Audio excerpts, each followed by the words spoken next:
As always, the opinions expressed in this program do not necessarily reflect the official policy or position of DKI APCSS, the U.S. Department of Defense, or the U.S. government.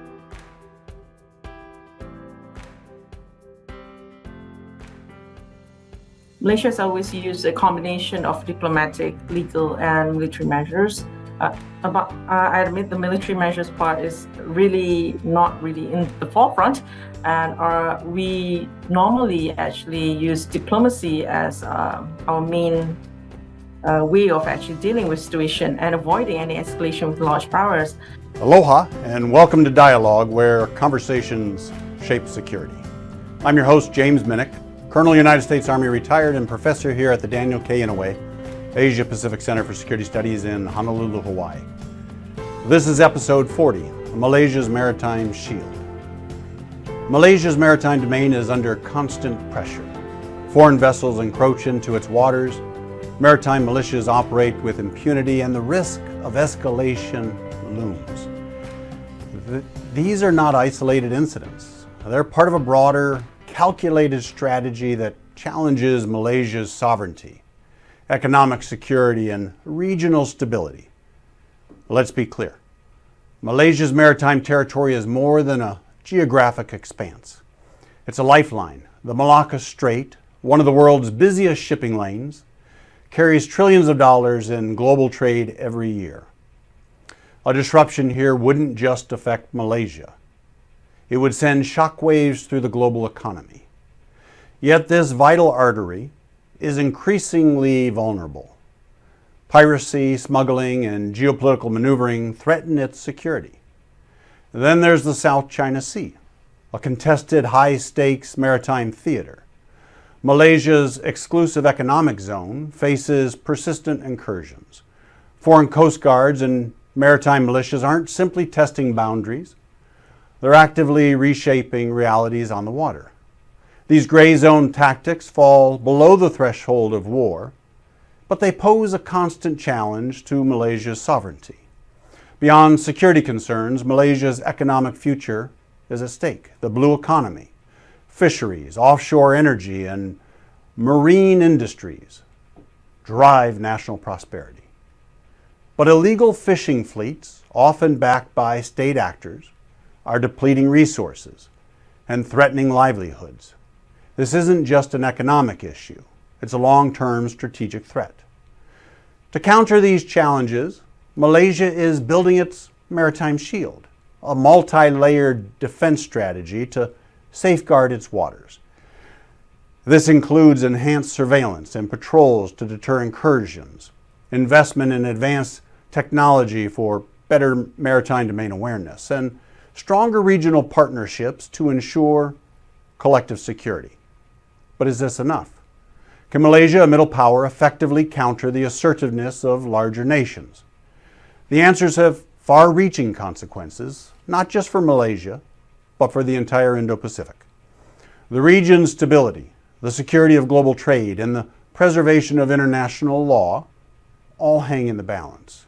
To explore these issues further, we're joined by Aini binti Mohd Nordin, Assistant Director of Maritime Security at the Malaysian Institute of Defense and Security, MiDAS. She's a rising young leader in maritime strategy, shaping Malaysia's defense policies and analyzing key security trends. Aini, welcome to Dialogue.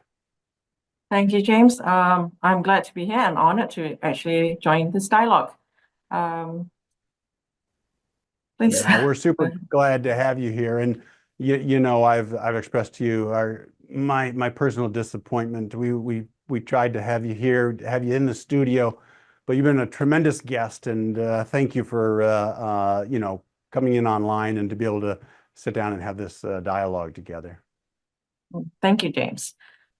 I like to start every show with inviting the guest to share their story and tell us how you came into this field and into this area of expertise. So please share your story with us. Okay. For information and also information to the audience, I'm actually not exactly from any international relation or even a maritime security background. I actually started as an engineer to be precise, an electronic engineer. And then I joined the government and started my government career at the District and Land Office, followed by a short, not really short, stint at the State Secretary Office during economic planning unit involving entrepreneurs. And we talk about economy, I guess I could say my knowledge of economy comes from there. And then I became the director of a public library corporation, state public library, very far off from doing economy at that time. And then I joined the federal ministry, which is the Ministry of Defense. And I had a chance working in policy before joining the Malaysian Institute of Defense and Security. And coincidentally, I was actually the desk for US-Malaysia bilateral relation. That is actually, when you start off with, I've got a degree in electrical engineering, I mean, it just echoes the, your degree of intelligence. When I think of tough degrees, that one is right at the top. And so it just shows that you have a very quick and incisive mind. And so without a doubt, you're transitioning over into this field, was predicated on, rich studying, deep studying, and a hard degree on your way here. That's fascinating. Thank you. It has been enriching, starting from bottom at the district, then to the state, and then to the federal. You have a wide variety of, experience and insight to things, actually.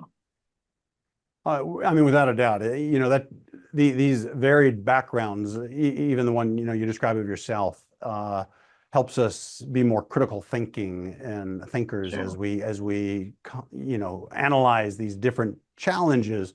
Many of them we're going to talk about here today, but this comes from an incisive mind, and so the ability to do that. And so this is going to be a great discussion. I'm really excited to sit down today. Thank you, James. So with that, let's start the conversation. And let's start with defending sovereignty in the South China Sea. And so I spoke a little bit about that as we started, but Malaysia, I mean, it faces growing challenges in protecting its EEZ, its exclusive economic zone, particularly in disputed waters, which, waters that are yours. And so here's the question then, let me put it this way. How does Malaysia assert its sovereignty while avoiding escalation with larger powers? Well, James, I think if we really look into the news announced or even social media, Malaysia has always used a combination of diplomatic, legal, and military measures. I admit the military measures part is really not really in the forefront, and we normally actually use diplomacy as our main way of actually dealing with situation and avoiding any escalation with large powers. So first and foremost, I would like to state that Malaysia actually prioritizes multilateral engagement. However, at times, we do in Malaysia utilize, some would say, a backdoor or quiet diplomacy, which essentially is bilateral engagements. So this approach over the years have proven and shown is quite effective for Malaysia. So, in terms of legal means, I would say that as reported, we submitted our continental shelf claim to the UN Commission on the limit of the continental shelf. And in addition, Malaysia has also filed multiple diplomatic protests, especially when you talk about incursion into our EEZ. So, and in the last year or so, China actually published a new map. I'm sure the world knows about the 10-dash line, and we actually rejected that map. And reaffirming our territorial claims and commitment to international law, and we actually highlighted this. In terms of, the diplomatic note that was leaked in September 2024, our Prime Minister stated that Malaysia would continue its resource exploration within its EEZ and emphasized that these activities were not intended to provoke any countries.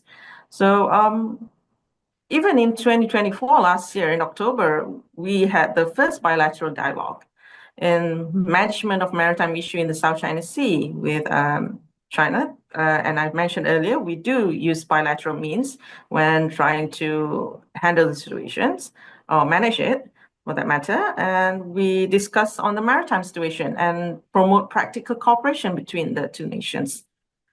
And again, we go through the diplomatic channel when we protest Philippines' enactment of the two new maritime law, asserting that it encroaches upon Malaysia territorial boundaries. So overall, if we look into the news or reported by the media, even on social media for that matter, Malaysia has always resolved to handle or manage the situation through diplomacy or legal means. That's the foremost method that we use.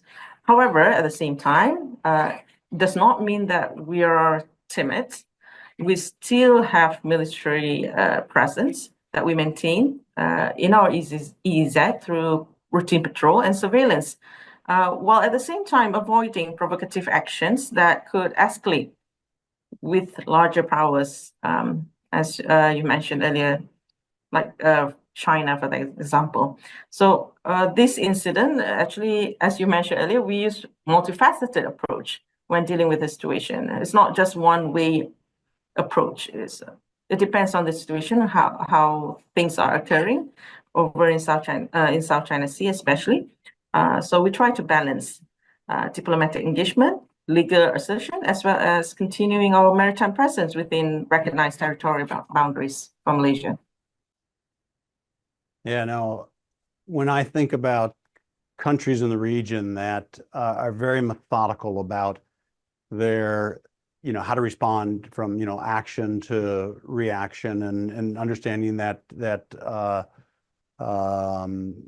continuum of activity. I mean, Malaysia is all, it comes to my mind that they're constantly thinking about what their response may trigger, and therefore how to be very thoughtful in the way they respond. I mean, Malaysia, a country with about 34 million people in a region that has very large countries. Obviously, China the largest, but clearly Indonesia very large, or Thailand, or on and on. And so it is not about. It's not adequate to just take offense and do something. It is a very methodical process that I've come to realize that Malaysia kind of approaches these issues with. Sure, that's true. I think, when I think about even the back in 2016, when the Court of Arbitration had ruled on the 9-dash line, and I mean, Malaysia didn't immediately jump on that and say, "See, look." I mean, they took a very right. Yeah, obviously we can't do that. We have to be very careful, as I've actually talked to you earlier. We're being very pragmatic in our approach, cautious even, looking at how the country in question reacts, and what is the best way to actually approach it. Maybe we'd take a little bit of what you spoke about, and I want to talk a little bit about this gray zone tactics, particularly countering them. And foreign actors, without a doubt, they're increasingly using coercion, maritime militias, artificial island expansion. I mean, all these things to influence exert their influence in this contested area. And so, as you think about this, here's the question: how does Malaysia respond to these gray zone challenges without triggering open conflict? And these come in, and maybe you might even elucidate some of the gray zone challenges that you experience, and then what you do to try to, to keep in your response from triggering these, conflict from these things. Okay. When we talk about gray zone tactics, right? I think Malaysia is quite fortunate that we actually decided in, publishing our defense white paper. And if you read through the paper, it actually stated that Malaysia response focuses on non-military deterrence, strategic partnership, and enhanced maritime surveillance. And we also achieved this through interagency cooperation between the Royal Malaysian Navy, the Malaysia Maritime Enforcement Agency, and other security agencies to counter any maritime militia or even foreign incursion.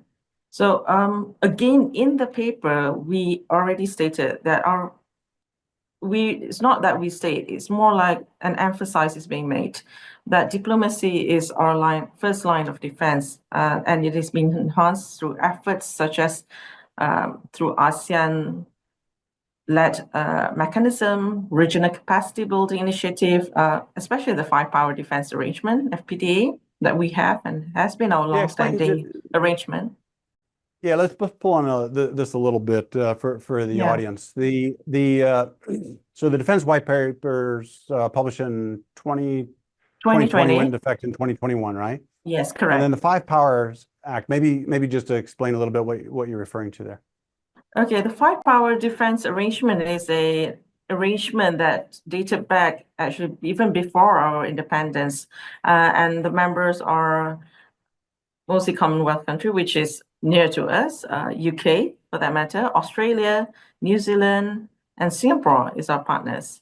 So there's 5 country nations there, and we even have a base with an Australian leader in Penang Air Base. So in that sense, it's a long-standing arrangement that we have for Malaysia in terms of defense. So we value that arrangement very much. So in that Five Power Defense Arrangement, there's actually a capacity building initiative whereby we do exercise regularly with our partners, especially on matters pertaining to issues in Malacca Strait, especially maritime exercise and even mostly military exercise, basically. We do even have policy discussion with them, our counterparts. So it goes even as high up as our Ministry of Defense having, 5 eyes, 5, I would say 10 eyes actually, talking to each other. And it actually changes who actually hosts the discussion. So basically, if we talk about Five Power Defense Arrangement, FPDA, no matter what policy we have, we always put it inside our papers, whether it's the Defense White Paper or even the prior policy, National Defense Policy. So it's a very important arrangement for us. You had mentioned, the Royal Malaysian Navy, but you also mentioned the Malaysian Maritime Enforcement Agency, yes. That's your Coast Guard or equivalent. Yes, correct. Is that right? Correct. Yeah, correct. And we recently had the act in the late 2000. So basically, what we do have here in Malaysia, if we really look into it, it's not a single approach. I mean, no one works in silo. We've realized that it's not productive at all. So we've decided that, we need to have some kind of cooperation going on between the RMN, the MMEA, and the Police Marine, even the Department of Fisheries. So through this interagency cooperation, we've seen that there's a lot of changes happened, whereby then we're going to have to talk about, the effectiveness of how this interagency cooperation has done, especially in areas like the Malacca Strait. So again, going back to your question about how we respond, it's about, working together. It's about cooperation. You can't really do things in silo, especially when you talk about gray zone tactics. So it's very important to have a multilateral approach. So you mentioned earlier that maybe I would share some kind of examples, right? So let me give an example on the Haiyanzi 8 incident, where we had a Chinese survey vessel actually detected conducting operation within our EEZ near our oil exploration areas. So what we did was we did not try to make it into a very, very big incident. What we did was we launched a formal diplomatic protest, but at the same time, we actually deployed our naval as well as our Coast Guard assets to actually monitor the situation. Again, when we had the formal diplomatic protest, we also used bilateral means to actually, have a discussion on what's going on and all that. So this incident actually really highlight how Malaysia rely both on legal and diplomatic mechanism actually to counter gray zone threats, while actually at the same time preventing direct military escalation. So again, goes back to, the first question you had with me that you asked, it goes back to diplomacy. Yeah. Okay. No, absolutely. You spoke a bit about the Malacca Strait, so I want to pull on that a little bit more and talk about securing of the Malacca Strait. I mean, and I mentioned even in the introduction about how this is a vital global trade artery, but it's also a hotspot for, piracy and smuggling and illicit activities. And so it is a important area that has, it can be a bit of a bad neighborhood at times. And so what measures is Malaysia taking specifically then that you might be able to share with us about securing this critical maritime corridor that so much of our international trade goes through? Okay, I'm gonna make some correction there, James. When we talk about Malacca Strait, I think it has been quite some time, years in fact, that there's a lot, because you highlighted there's a lot of issues going on there, about piracy and all that. But please let me correct that, because in Malacca Strait, we have MSP, which is actually Malacca Strait Patrol. So it's a joint initiative that Malaysia did with Indonesia and Singapore originally, and now Thailand has came on board to conduct a coordinated air and sea patrol.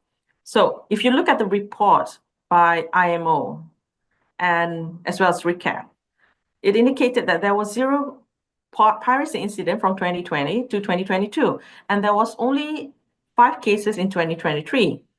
And if we really look at 2024, there's only 1 case at the end of the year, which happened on 28th December. And that was a robber, 5-armed robber, actually stealing spare engines from a bulk carrier without actually, harming the crews.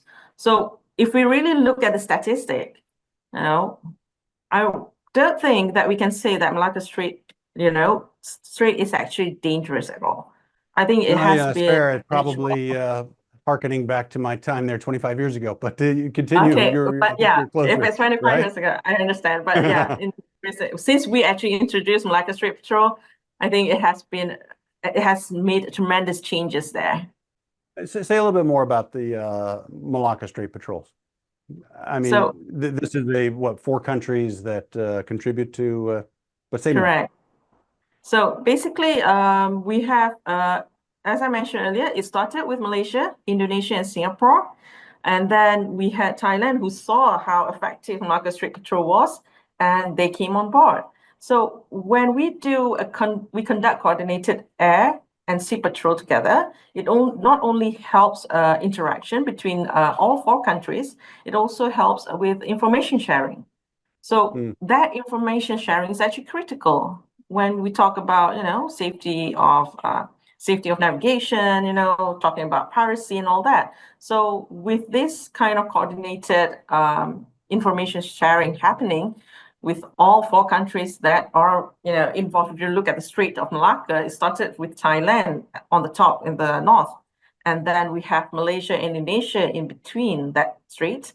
And then we have Singapore at the south. So it's if you look at it geographically, it's very effective when you have 4 countries working together there, doing coordinated patrol, so that, if let's say there was an information saying that, okay, there's a suspicious vessel coming. So if that vessel actually ran, not only ran, I mean like the vessel actually, moved towards a different territory, let's say from Malaysia to Indonesia, we can actually effectively transmit information to the Indonesian side, and they can actually, catch the vessel or even apprehend the vessel. So it's very fast when you have a coordinated patrol happening, information sharing happening.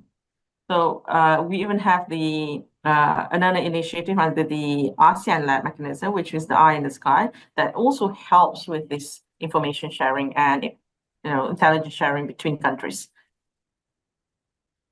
Let's pull just a little bit more then on this strengthening regional maritime cooperation. I mean, you explained about the Malacca Strait Patrol, but you also spoke about the eye in the sky. So say a little bit more about that as you, in this response about the effectiveness of this regional partnership in addressing these maritime threats. Maybe you might just share a little So bit more on that. basically, the eye in the sky is actually a joint aerial surveillance to enhance security. So this was actually introduced under the ADMM, but it started under the Malacca Strait Patrol. So it helps a lot when it comes to when you have an aerial joint surveillance. Just now we were talking about patrol, which happens on the at the sea level, and then we have an aerial surveillance happening. So that really helps, covering both air and sea, area of the Malacca Strait.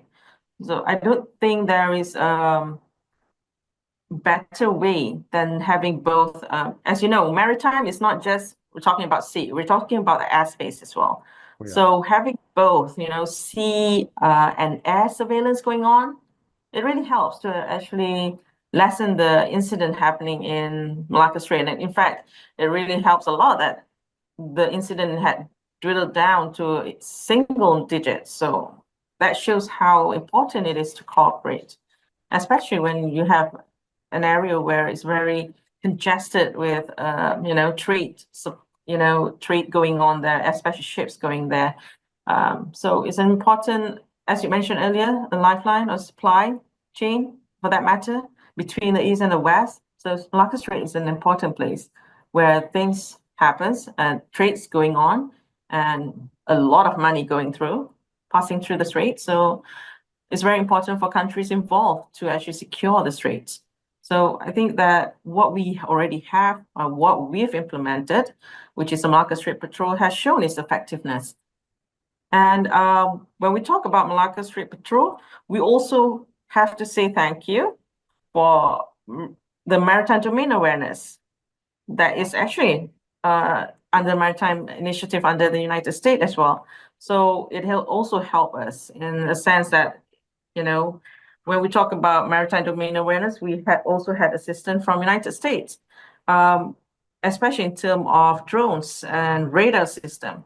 But at the same time, we also, as a nation, plan to increase our maritime domain awareness by investing in the same thing, like coastal radar system, drones, satellite technology to monitor maritime traffic and detect any illicit activities.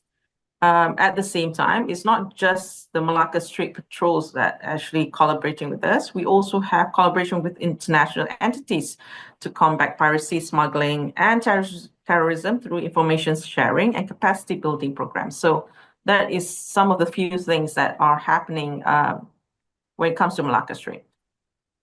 You say a little bit more about this technology with the MDA, the Maritime Domain Awareness. I mean, you rightly noted that this is much more than just being on the sea, in the air. But this technology, I mean, it's found in fusion centers and AI, which is really advancing these days, and to think about where it's going to go. But it's going to be critically important in the ability to analyze, the information that comes in, and they'll be able to do it at a much greater rate, I would imagine, than what individuals at a monitor can do. But maybe you might give us some insight on how Malaysia is leveraging this technology in enhancing these patrols and enforcement, even going.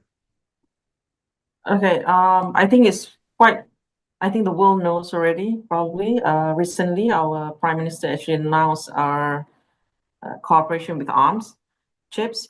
So we're looking into that. But at the same time, at our defense level, we are actually looking into and studying more about how we can utilize AI in defense. So that is still at the preliminary stage. So probably it will be highlighted in the defense white paper. But actually, if you really look at the defense white paper, you can see there's a one chapter whole on the defense industry defense industry going on there. So actually, we've talked about technology, in fact, in there. So I think when we look into the matter of utilizing technology, Malaysia has actually quite a foresight, I would say, We've actually think about this about 5 years back, and we're trying to figure out, because as you said, technology changes. Yeah. First we had quantum, and then now we have AI. So what made it easier for us when we published that defense white paper, even make it effective, is that we did not constrain ourselves, in the wording we use. So it helps when we don't have a constraint for us to actually embark and actually studies on how we can actually use the emerging technologies that is coming out in our maritime domain. And how can we utilize those technologies in defense itself? So I think having a white paper actually did help us. And if you look at it, we even have an increase in budget, defense budget for that matter. That also helped in contributing for us to actually do a study on this and how to utilize it. That's fascinating. I want to pull a little bit more on these, and responding to these non-traditional threats. Illegal fishing, I alluded to a little bit in the opening, but if I'm remembering right, I mean, the scope of this is fairly massive. I mean, it's like half a billion to $1 billion of loss in this area from illegal fishing and stuff. But in the same lines of that illegal fishing, all these other different types of illegalities occur, human trafficking occur, drugs occur, all these things go through similar lines. And so maybe how is it that that Malaysia is actions that are taken to combat these types of threats in their waters? And as you rightly note, things have gotten so much better over time, but maybe you might share a little bit with that. Yeah. Well, I'll start with human trafficking, or I would say it's also in relation with kidnapping for ransom. That's also falls under non-traditional maritime threats. If you remember back in early 2000 and all that, there's a lot of incident occurring in Sulu and Celebes Sea, right? Especially in terms of kidnapping for ransom. So at that time, during 2017, I guess, we established TCA with Indonesia and Philippines, which is a trilateral cooperative agreement that focuses on the securing our maritime areas in the Sulu and Celebes Sea. So that collaboration has enhanced joint patrol and real-time information sharing, which effectively curb transnational crimes such as smuggling and kidnapping for ransom. So if you look at prior to 2017, there was about 16 reported cases of crew abduction in Sulu-Sulawesi Sea region. And following the initiation of the TCA in 2017, the incidence shows a significant decline. So notably, the last recorded abduction occurred in January 2020. And since then, there has been no such incident reported up to December 2024. This goes back to my earlier comment about how you need to do things cooperatively. So you can't do things in silo. So basically, you need partners to actually handle issue in such as maritime threat. So that is on human trafficking. So when we talk about illegal fishing, or IUU for that matter, so for Malaysia, we have actually, in 2004, before 2004, we did not have our Coast Guard or MMEA for that matter. So we actually create an act, which is the Malaysia Maritime Enforcement Agency Act, Act 633, in 2004. And currently, we have National Plan of Action to prevent, deter, and eliminate IUU, which is under the Department of Fishery of Malaysia. And recently, there's been an announcement at the end of last year that the Department of Fishery is actually going to review their act as well to impose more penalties. So that is one of the in terms of legal framework enhancements that Malaysia is doing. So in terms of institutional strengthening, when we talk about institutional strengthening, I go back to how I told you that MMEA is kind of recent in 2004. It was established. So we are currently, the Malaysia Coast Guard is actually working together and with international counterpart like the United States Coast Guard as well as the Japan Coast Guard to enhance its operational capabilities.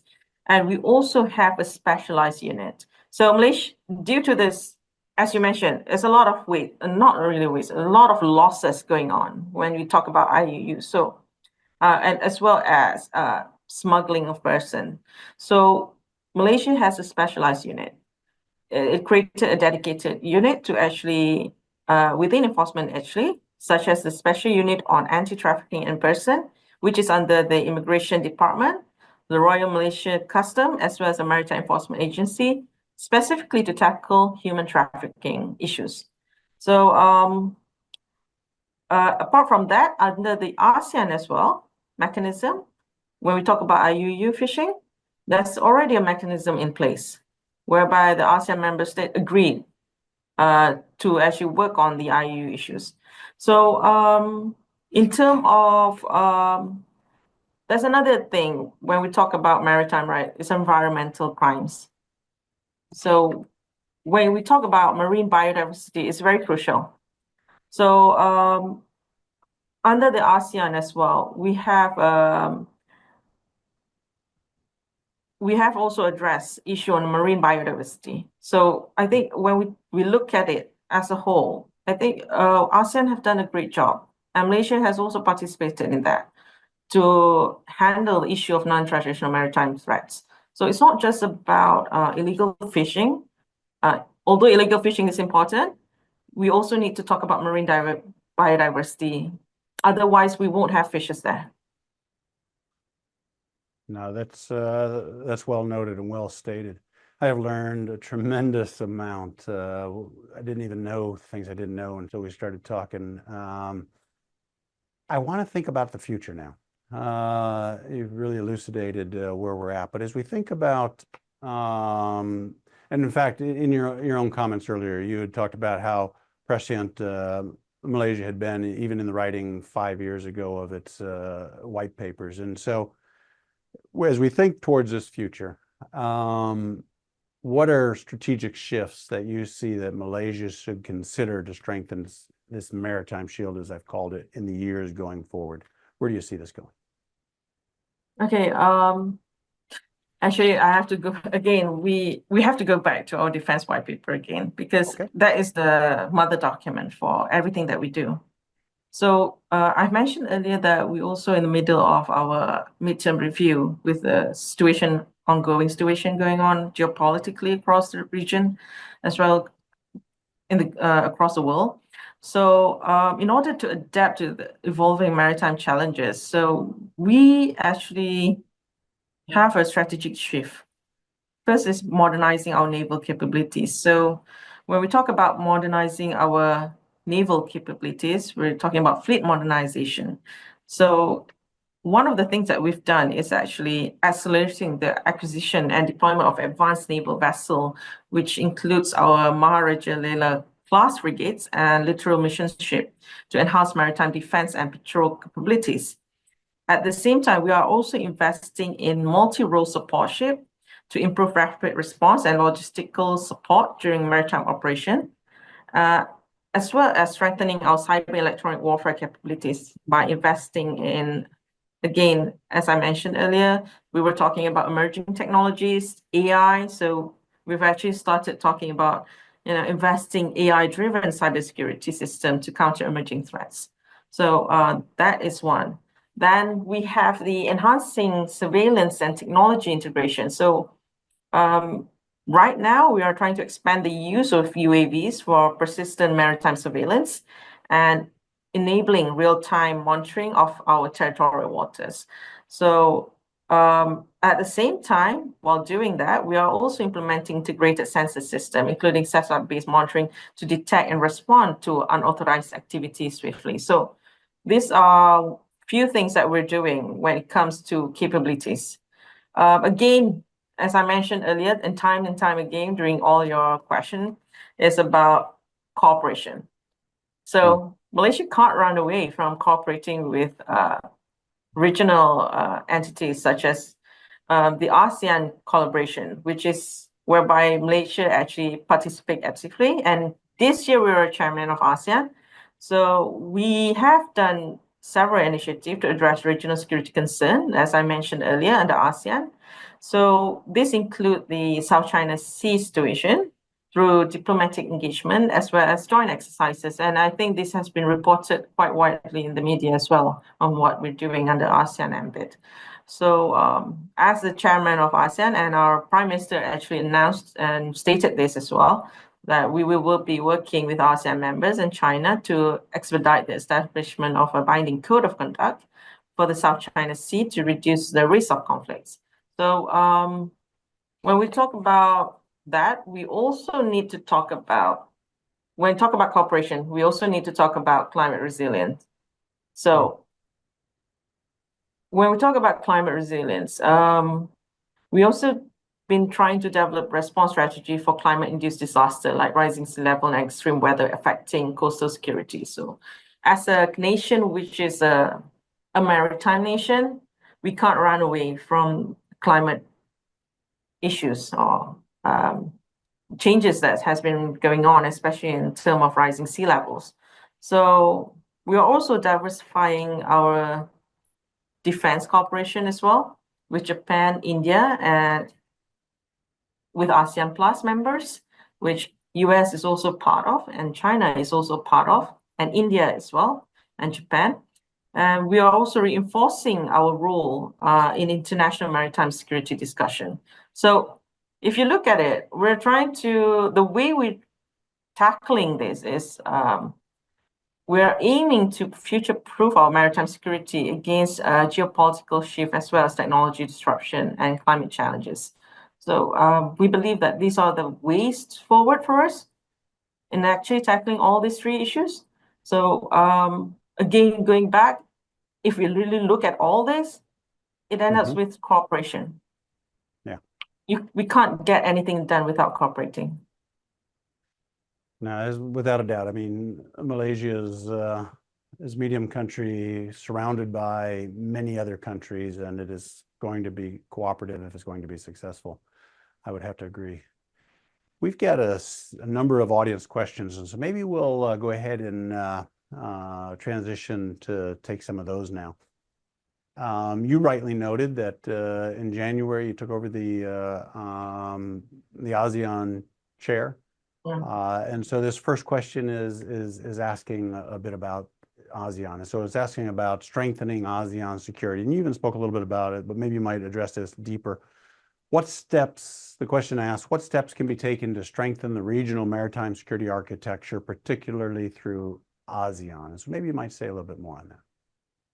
So I mentioned a lot about cooperation just now, right? And ASEAN is essential when it comes to strengthening our regional maritime security architecture. So, but at the same time, adhering to international law is just as important. So first is enhancing information sharing. So we already have a mechanism, existing mechanism, like and direct intelligence exchanges among ASEAN states. And what we need to do now is to strengthen that existing mechanism that we have. So that's one of the key steps that needs to be taken.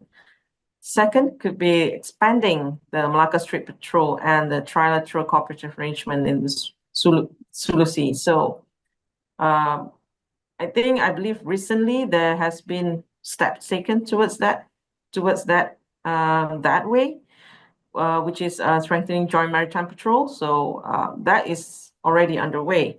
The next one is the third one is the COC, and I believe our Prime Minister, as I mentioned earlier, has already stated, and it's not only our Prime Minister, our Foreign Minister have stated this again and again, is ensuring progress on the ASEAN-China COC for the South China Sea.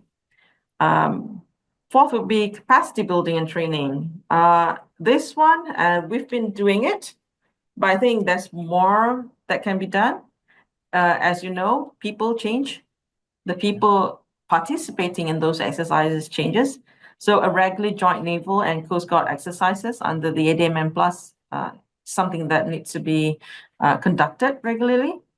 So Another thing that can be done is leveraging ASEAN-led frameworks. So when we talk about ASEAN-led framework, we have ASEAN Regional Forum and ADMM Plus. And under the ADMM ADMM Plus, Plus, I should mention for those that may not know, we're talking about the ASEAN Defense Minister meeting. yes, correct. Plus, but continue. Plus countries, yeah. Yep. So there is a group called the EWG. So under the EWG, there is one group that's concentrated on maritime security. So when we talk about strengthening maritime security architecture, maybe initiatives done under those maritime EWG on maritime security can be strengthened as well. And those are the, I think, the expert working groups. Working groups, yes. Yeah, and so there are Under the several of them ADMM Plus. under Yeah, the ADMM under the Plus, and this is ADMM one of them that Plus. you're referring to. Yes, as well as the And they ASEAN Regional Forum That's that right. can be strengthened. Okay. No. Fascinating. I often worry that an expert like yourself speaking on a topic, there's these acronyms we use over and over, and others Yes, are like, I'm so sorry about that. I wonder what that acronym is. And ARF is the ASEAN Regional Forum, and I guess that's one of the larger one that brings Yes, many correct. of the Where we countries. have people from academia giving talks, where we can actually dialogue about things, sensitive issues in a much more open setting. Yeah. No, in fact, even on the ADMM plus EWGs, the working groups, we often Yes, host those here at APCSS, correct. and Maritime is one of those that we've hosted here. Okay. This next question, let's go to it. It's asking about the East-South Asia cooperation. And so the question is, how can East Asia and South Asian nations work together to enhance maritime cooperation? Thoughts on that? I think when we talk about East Asia, South Asian nation maritime cooperation, I think the most important thing that practical to be done would be blue economy cooperation. So I think that one would not, ruffle feathers as well. So probably in enhancing sustainable fishery management as well as marine research, that's one area in blue economy cooperation that can be done. Next one could be infrastructure and connectivity. Probably strengthening ASEAN, India, or ASEAN, Japan maritime transport links, because both nations passes through our strait and our sea. So that's one area that can be, enhanced. Another could be the maritime domain awareness collaboration, probably expanding joint information sharing or intelligence sharing or surveillance operation. Those are the areas that I think that could possibly be done in terms of enhancing maritime cooperation between with the East Asia as well as South Asian. This next question actually gets a little specific. It's asking about resolving maritime disputes, but it's very specifically asking, how does Malaysia approach maritime border disputes with China and Indonesia? And then in your answer, you might even explain a little bit about these disputes. Okay, I think I've touched a bit on I wouldn't call it a dispute, because we believe that what we have, or the border we have, is our border. So when we talk about, maritime borders with China and Indonesia, with China, we actually focus, or we actually put more emphasis on adhering to UNCLOS, which is United Nations UNCLOS, basically. On the So law of the sea. Law of the sea. Law of the sea. Which came into effect in 1982. Yeah, correct. It's dated back in 1982. And we continue diplomatic effort while conducting EEZ patrols and assert our sovereign right. But at the same time, I've actually talked about, bilateral engagement. And Malaysia has, as I've stated, it depends on which country we're dealing with, who is the person we're talking to. So with China, we've actually, over the years, based on our experience, we noticed that it's best to work bilaterally with them. So that is one of the way we handle the situation when it comes to South China Sea with China. With Indonesia, it's the same. We use bilateral means, diplomacy, and we have an ongoing negotiation addressing maritime boundaries dispute, particularly in the Ambalat region. We have successfully avoided military escalation. We have opened an option, which is a joint resource development, which is an option. But again, when we talk about boundary with Indonesia, it has been going on well. We have a few more that is underway that needs to be talked about, although it's not under the purview of my ministry, which is the Ministry of Defense, but that is an ongoing negotiation. And some of it has been settled, and we have a few more, couple more, I guess, that needs to be sorted out. Nicely handled. Thank you. This next question is asking about PRC, China's port influence. And so it's asking, what do PRC own port holdings? What impact do they have on, access for U.S. and other partner nation ships into the areas? I was surprised to get this question, James, because I was like wondering, do we have a port that belongs to China here in Malaysia?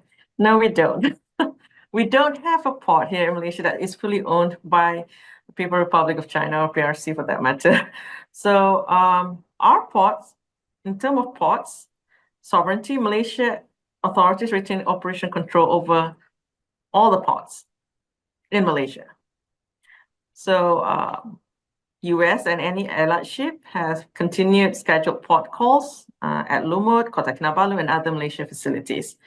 In terms of infrastructure strategy, we have partnership with Japan, EU, and US to balance our foreign investment.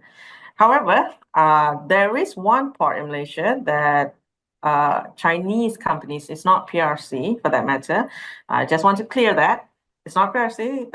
They have 40% stake in it. However, the 60% stake is still owned by Malaysia.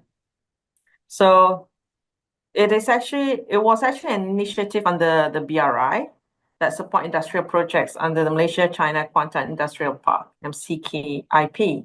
So if we talk about PRC-owned port holding, as I stated, there's none. So Malaysia fully owned all our ports. Yeah, no. So given the nature of what's being discussed in international news about PRC port holdings, I don't know that I was surprised to see a question like this, but I thought it important to at least give a treatment. Yeah, I want to clarify to the audience. All ports in Malaysia belongs to Malaysia. It's not owned by PRC and it's not managed by PRC. Everything is managed from Malaysia. Yeah. So there's no issue for any port calls in Malaysia. Nicely stated. You've cleared that air for those who were. Here's another one that you addressed before, but it probably could foot stomp here. And this is asking about combating Malacca piracy. And so it's asking, what measures are in place to combat piracy in Malacca Straits? And so you've indicated that this is well under control. And so maybe you might then just talk about how, the measures that you have in place that is keeping this at not an issue. So the measures is actually, as I stated earlier, we have aerial surveillance, we have coordinated patrol, we have joint patrol sometimes going on there, and looking at the way that the countries that is in the Malacca Strait Patrol involved in the Malacca Strait Patrol geographically. As you can see, it's really effective. As I mentioned, those are the initiatives that we've done, and those mechanisms has been in place since we started it. So it has been proven effective, especially in terms of patrol, information sharing, and surveillance. So these three elements is key to why actually Malacca Strait is safe nowadays.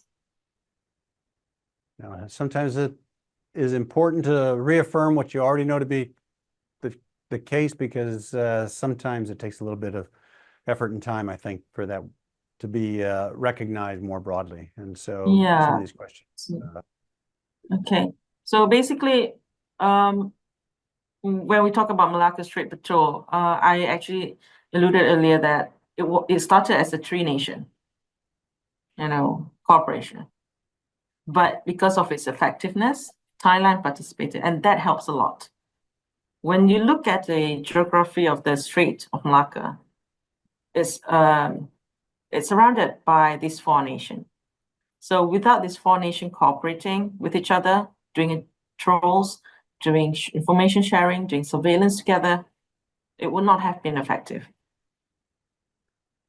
I think your response starts going in. We'll take just one last question because we're running out of time. But this is asking about this Coast Guard, Navy border coordination that you've addressed, and so it is very much asking about how is the MMEA, the Malaysian Maritime Enforcement Agency, how is it that they coordinate with the Navy, the Royal Malaysian Navy, and this single border agency, which is fairly new? And how are they working together to enhance the border security? Maybe you might just address that a little bit, treat that a little bit. Okay. When we talk about the new single border agency in enhancing our maritime security, they enhance in terms of intelligence sharing and operation coordination for border security. So these two are the elements that are being and additional elements of the existing mechanism that we already have. So when we talk about collaboration with enforcement agency like MMEA, and then we have the RMN, Royal Malaysian Navy. RMN provides high-end naval security, while MMEA will handle law enforcement and SAR operations.